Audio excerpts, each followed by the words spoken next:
വീട് ആക്രമിച്ചുവെന്ന പരാതിയിൽ പനമരം പോലീസ് സ്റ്റേഷനിൽ യുവതികൾ പ്രതിഷേധിച്ച സംഭവം പരാതി അടിസ്ഥാനരഹിതമാണെന്ന് യുവതികളിൽ ഒരാളുടെ ഭർത്താവ്. പരാതിക്ക് പിന്നിൽ ചില ഗൂഢാലോചനയുടെ ഭാഗമാണെന്നും ഇദ്ദേഹം ആരോപിച്ചു. ഈ കഴിഞ്ഞ ആഴ്ച പനമരത്ത് മാത്തൂരിൽ നടന്ന ആ വീട്ടിലെ ഒരു പനമരം പോലീസുകാരെ വേണ്ടി ഒരു കള്ളക്കേസ് ഉണ്ടായി.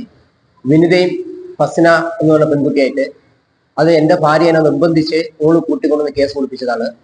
ഊള വീട്ടിൽ നടന്ന സംഭവം, ഈ ഫസന എന്ന് പറഞ്ഞ വീട്ടിൽ നടന്ന സംഭവം എന്റെ ഭാര്യനെ ആയിട്ട് കൂട്ടി ചോദിച്ച് ഓൾ കൊടുപ്പിച്ച കംപ്ലൈന്റ് ആണ്. അവരുടെ വീട്ടിലെ പ്രശ്നം, ഫാമിലി പ്രശ്നം, അത് എന്റെ വീടുമായിട്ട് മാറ്റിയെടുത്ത് അങ്ങനെ കൂട്ടി ചോദിച്ചതാണ്. പനമരം സ്റ്റേഷനിലോട്ട് കൊടുത്ത കള്ളക്കേസാണ്. അത് മാത്രമല്ല, ഈ ഫസീന എന്ന് പറയുന്ന പെൺകുട്ടി എന്റെ ഭാര്യ, ഞാനുള്ള സമയത്ത് എന്റെ ഭാര്യയെ വിളിച്ചോണ്ട് പല സ്ഥലങ്ങളിൽ പോവുകയും അത് ഞാൻ അറിഞ്ഞിട്ട് പ്രശ്നം ഉണ്ടാക്കുകയും എന്റെ കുടുംബത്തിൽ ഭയങ്കര വിഷയമായിട്ടുണ്ട്. ഈ ഫസീന എന്ന് പറഞ്ഞ പെൺകുട്ടി ഇതിനു മുമ്പേ ഒരുപാട് കേസിൽ പ്രതിയാണ്.